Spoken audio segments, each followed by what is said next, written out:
Mereka akan menghancurkan kiblat kita yang pertama dan akan mereka ganti dengan Bait Solomon yang mereka klaim sebagai istana Nabi Daud dan Nabi Sulaiman yang mereka peruntukkan untuk Dajjal, Bapak Ibu, ya.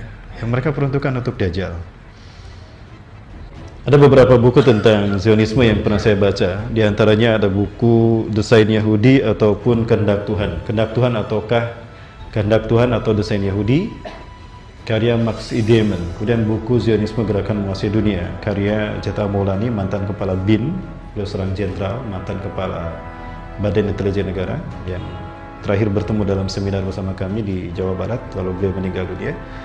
Nah, di dalam buku-buku itu disebutkan kalau Zionis Yahudi itu meyakini sejak lahirnya Nabi Isa sampai dengan kiamat itu hanya 3000 tahun. Jadi sejak Natal sampai mortal itu hanya 3000 tahun saja. Jadi Masehi ini hanya 3000 tahun. Itu versi mereka. Nah, dogma ini disamakan dengan program Jericho, dinamakan program Jericho. Nah, mereka membaginya menjadi 3 milenium. Artinya 1 milenium 1000 tahun ya. Ini milenium pertama dimulai dari 0 sampai 1000 Masehi. Milenium kedua dimulai dari 1000 sampai 2000, dan hari ini kita berada di milenium ketiga. 1000 tahun terakhir. Nah, 1000 tahun terakhir sebelum kiamat menurut mereka adalah masa bagi berdirinya istana Mesayah, yang kalau kita bahasakan dengan bahasa Islam adalah istana Dajjal. Cirinya apa? Cirinya apabila sapi merah yang akan dikorbankan untuk Dajjal sudah lahir. Sekarang sudah ada sapinya. Sudah betulkah ada? Nanti kita lihat Bapak Ibu ya. Kita bahas dulu ini, jangan kemana-mana, tetap bersama saya Bapak Ibu. Baik. Nah, kemudian apa yang terjadi? Nah, milenium ketiga inilah yang mereka sebut dengan Y2K, Y2K. Pernah mendengar kata Y2K, Bapak Ibu? Nah, singkatan dari apa Y2K? Orang-orang mengenal Y2K ini era kebangkitan teknologi, informasi, globalisasi, modernisasi. Bukan, itu kamuflase. Y2K adalah memiliki muatan ideologis, syarat dengan muatan ideologis. Yang kalau dibedah, itu singkatan dari Year of the Jesus Kingdom. Bagi orang-orang Nasrani. Jadi orang-orang Nasrani yakin 1000 tahun sebelum kiamat ada kerajaan, masa bagi berdirinya kerajaan Yesus Kristus. Makanya Ambon meletus tahun 2000 kan?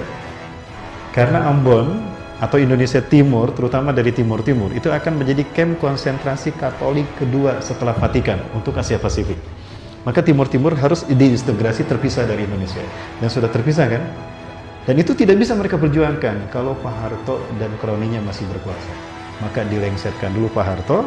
Ketika Pak Harto lengser, Pak B.J. Habibie naik, nah, kemudian disintegrasilah Timur Timur tahun 1998. Masih ingat Bapak Ibu?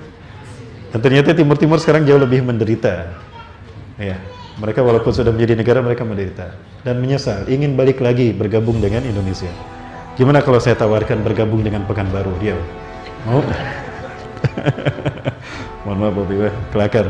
Nah, bagi orang Yahudi, Y2K adalah singkatan dari Year of the Yehuda Kingdom. Lewat gerakan mereka yang dinamakan The New Order. Ini adalah unsur mereka. Untuk menuju negara dunia, satu pemerintahan tunggal, itu harus ada pseudo government. Maksudnya, negara-negara di dunia siapapun yang memimpin silakan, tapi harus sejalan dengan agenda Yahudi. Jika ada negara yang bertentangan dengan agenda Yahudi, apalagi negara Islam, itu akan dibikin hancur. Lihat Mesir, tadi ya, Irak, Afghanistan, Tunisia, Libya, Muammar Gaddafi digulingkan, kemudian juga Yaman. Ya, seperti itu Bapak Ibu. Nah, baik, nah semua ini merupakan unsur bagi mereka untuk mendirikan the New Order, tata dunia baru di mana mereka menguasai dunia. Nah, inilah yang disebut dengan Year of the Yehuda Kingdom. Nah, di mana mereka akan mendirikan istana bagi raja mereka? Di mana lagi kalau bukan tadi Palestina. Nah, ini Palestina Bapak Ibu. Yang Bapak Ibu lihat ini, yang berwarna hijau ini adalah kaum muslimin Palestina. Ini tahun 1946. 1946, jumlah Yahudi hanya minoritas. Ini yang berwarna putih ini komunitas Yahudi, imigran Yahudi. Jumlah mereka tidak lebih dari 10% atau 8%. Tapi 1 tahun kemudian PBB memutuskan membagi dua Palestina menjadi dua bagian. 54% bagi Israel, 46% bagi Muslim Palestina. Maka sejak saat itulah terjadi migrasi besar-besaran. Setiap minggunya 1000 Yahudi datang ke Palestina. Maka lihat lama-kelamaan habis ya. Yang sekarang dari 12 provinsi di Palestina tinggal satu yang belum dikuasai Yahudi, Gaza. Bethlehem sudah, Jenin, Ramallah, ya. Bahkan mana Bapak Ibu? Yerusalem sendiri sudah diklaim oleh mereka. Nah, Bapak Ibu, pernyataan Donald Trump yang menyakitkan umat Islam dunia itu sebetulnya memberikan izin kalau Yahudi memiliki ini. Nah, kemudian PBB pun sekarang sudah memutuskan. Guterres, sekjen PBB mengatakan, betul ya, Guterres namanya ya?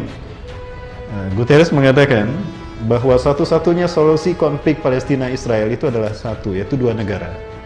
Kalau Bapak Ibu ke West Bank, tepi barat, mentok nanti, ke kanan itu ke Ramallah, nah itu akan menjadi wilayah Palestina, ibu kotanya Ramallah.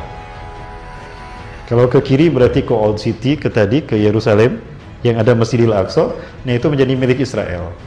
Artinya ini akan jatuh ke tangan Israel. Kalau ini jatuh ke tangan Israel, maka mereka akan menghancurkannya dan akan mereka ganti dengan Bait Solomon atau Bait Suci.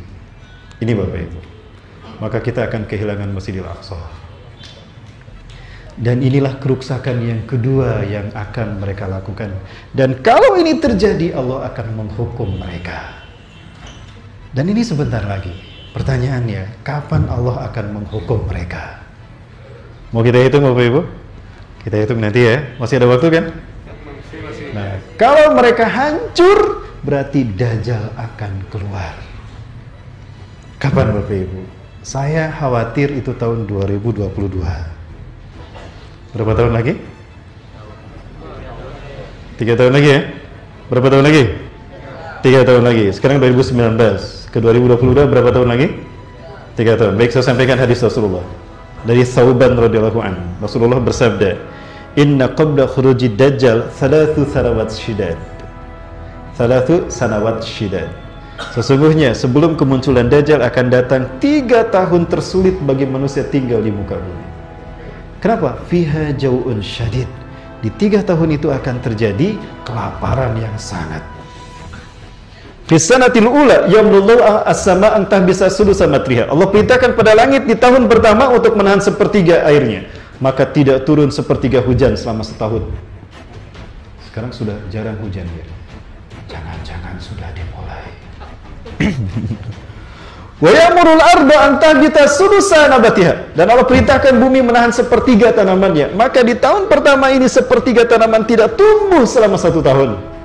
Gagal panen akan merebak. Bapak Ibu sudah mendengar India mengalami gagal panen yang dahsyat, besar-besaran. Dan Indonesia pun mengalami gagal panen cabai merah. Sehingga cabai merah mahal ya. Kenapa? Nanti diimpor dari Cina. Baik. Wa fi sanati tsaniyah ya'murullahu as-samaa'a an tahbita sulusai matriha. Di tahun kedua Allah perintahkan langit menahan 2/3 airnya. Maka 2/3 air hujan tidak turun selama setahun Bapak Ibu. Jadi kalau ada air hujan, tampung Pak.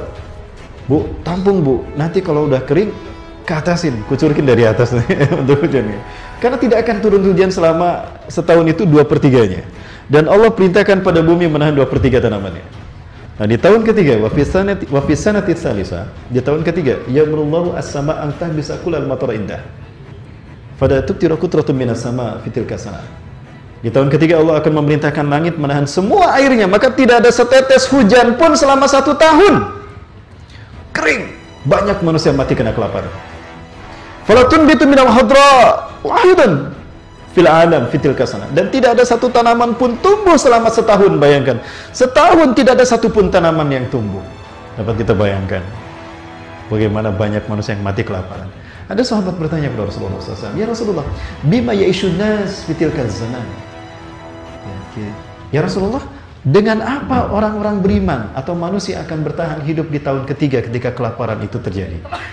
Bitasbih, wa bitahmid, wa bitakbir. Subhanallah, walhamdulillah, wa la ilaha illallah, Allahu akbar. Ini yang akan membuat kita bertahan hidup. Yujidahum kamazriyati ta'am, kamazriyati ta'am. Mereka akan merasa tercukupi dengan zikir ini sebagaimana mereka merasa cukup dengan makanan mereka. Artinya Allah akan memberikan ketahanan hidup kepada kaum muslimin dengan majelis seperti ini.